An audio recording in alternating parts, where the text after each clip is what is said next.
Record করে golden boy award জিতলেন স্পেনের বার্সা তারকা লামিন ইয়ামাল। পুরস্কারটি ২১ বছরের কম বয়সীদের জন্য হলেও এর আগে ইয়ামালের মতো ১৭ বছর ৪ মাস বয়সে কেউ জিততে পারেনি এই অ্যাওয়ার্ড।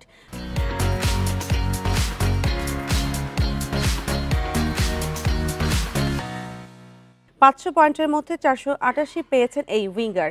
চোটের কারণে এখনই মাঠের বাইরে তিনি। চলতি মৌসুমে ১৬ ম্যাচ খেলে ৬ গোলের সঙ্গে ৮ অ্যাসিস্ট করেছেন তিনি।